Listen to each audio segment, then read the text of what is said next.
I recently discovered a new way to make Beyti kebab that is so good it should be illegal. Traditionally, this elite Turkish dish is made by wrapping a freshly grilled Adana kebab in pastry and topping it with an umami tomato sauce.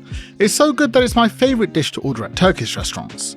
Then the other day I came across a TikTok for an oven-baked Beyti that looked so easy and delicious I had to try it. Baking the kebab in pastry gives it a fried dumpling-like texture that is both soft and crispy, and it turns every bite into an explosion of umami flavours. So if you're ready for a new addiction, let me put you onto the good stuff. The key to this dish is starting with a good Adana kebab that you'll wrap in filo pastry before baking it, and making this kebab couldn't be any easier. All you need is a blend of herbs and vegetables to pack it with tons of flavour. Take out a mini food processor and to it you'll add 20 grams of parsley. Use just the leaves and thin stems for the best texture. Next you need 2 small red capya peppers or about 150 grams of fresh paprika, but if you can't get them, swap in red bell peppers. Slice these into rough chunks and add them to the food processor, and follow them up with 3 cloves of garlic. Take 2 medium onions and roughly chop them, then stuff those into your food processor as well. Pulse that together, add anything that didn't fit, and then continue pulsing it until the onion has completely broken down. You'll be left with a finely chopped vegetable mixture that smells incredible, and this is what packs Adana with so much flavour. Now it's time to turn it into a kebab. And for that you'll need 1 kilogram of mincemeat. I'm using minced lamb, but you can use beef or any other protein as long as the meat has about 20 to 25% fat. The fat makes the kebab super juicy and gives it that signature kebab texture. Add the meat to a large mixing bowl, then add all of the chopped vegetable mixture as well. Season with 2 teaspoons of salt, 1 teaspoon of black pepper, and 1 teaspoon of pul biber or Aleppo pepper flakes. Now all you need to do is get in there with your hands and give it a good knead so the flavours can get to know each other. Mix it for about 2 to 3 minutes, and doing that will start to melt the fat, helping to bind the vegetables to the meat. You'll know it's been kneaded enough when it starts to get sticky and leave streaks on the side of the bowl. And just like that, the hardest part of this recipe is done. Now this might look like a good mixture for grilling, however this recipe takes some shortcuts that can make it fail on the grill. The good news is I have a fantastic recipe for the grilled version of Adana if you really want to indulge in it. If you're enjoying this recipe and want more like it, our new ebook Sofritna is packed with the best Middle Eastern recipes online. It's filled with classics from across the region and weekday meals that you'll fall in love with. Grab yourself a copy and start cooking up incredible Middle Eastern meals today. Now to turn the Adana into Beyti by wrapping it in pastry. Head to your nearest Turkish grocery store and look for packs of yufka pastry. It's basically a slightly thicker version of filo pastry, so if you can't find it, just use filo instead.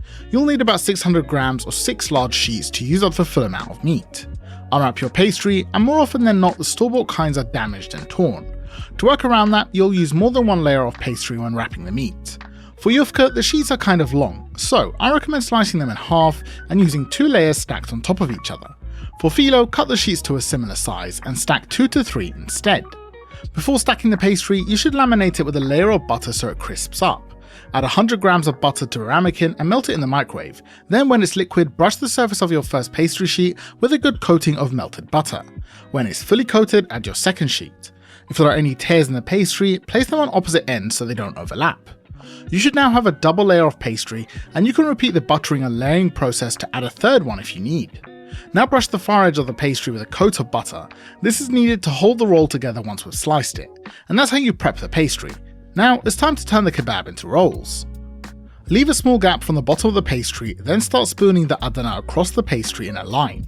Fill about 80% of the width of the pastry, leaving an equal gap on either side, though if your pastry is square you can fill it right to the edge. Once the meat has been added, start massaging and smoothing it out to create one continuous log of Adana. You want it to be about the thickness of a large sausage and uniformly sized all along. When it looks like this, you can start rolling. So gently lift the pastry and sausage together and roll them towards the buttered edge. Keep it nice and tight as you're rolling, and you'll end up with this tube of Adana rolls. Grab your sharpest knife and trim off the end of the pastry that isn't filled with meat. Next, measure and slice a roughly 1.5 inch section, then use that to cut the rest of the pastry into equally sized pieces. You'll then be left with all these individual tubes of Beyti kebab. Overall, this recipe makes about 6 to 8 individual rolls, which is about 40 pieces, and to cook them you need 1 to 2 large baking dishes. Grab a round or rectangular baking dish, this one is 10 inches, and brush the inside with a good amount of butter. Once it's well coated, arrange the pieces of Beyti standing upright in the dish. Don't worry about packing them tightly, as you need to spread them out in the tray so they have plenty of space around them. That space will allow hot air to circulate, giving the pastry a crispier texture. If they're too tightly packed, they won't crisp up. Before you bake them, give the top of each roll a brush with some extra butter. That will help them brown and crisp up even more. Now it's time to pop the tray into a preheated 180°C oven to bake for about 25 minutes. When that time is almost up, take a few minutes to assemble the rich umami sauce that gets brushed onto the Beyti, adding loads of flavour. Into a small saucepan, add a tablespoon of olive oil over medium heat. When it's heated, add 50 grams of tomato paste and then 30 grams of red pepper paste, which if you don't have, you could just replace with more tomato paste.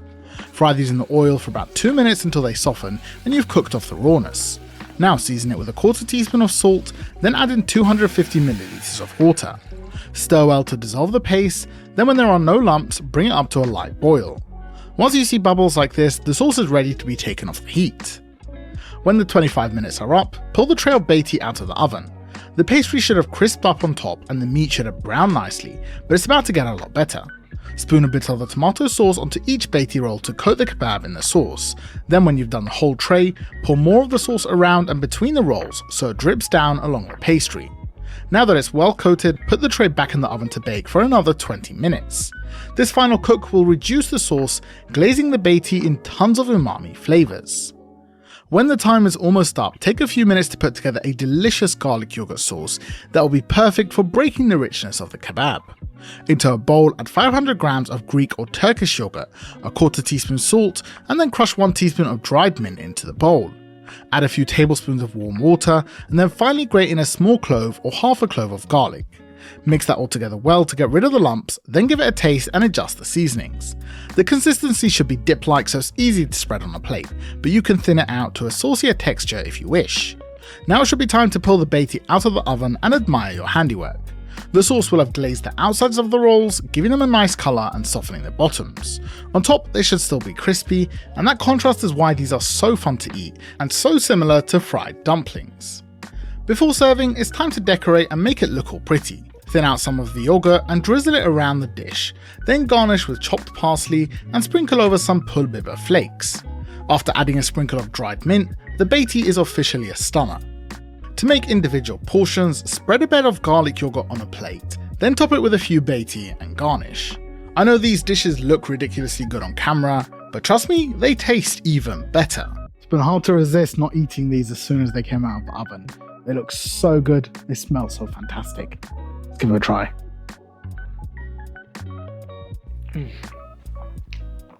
That is what you call a 10 out of 10 dish. It's crunchy and soft at the same time, and the pastry has absorbed all the meat's juices. It's packed full of so much flavour, I guarantee you won't regret making it. Give it a try and thank me later.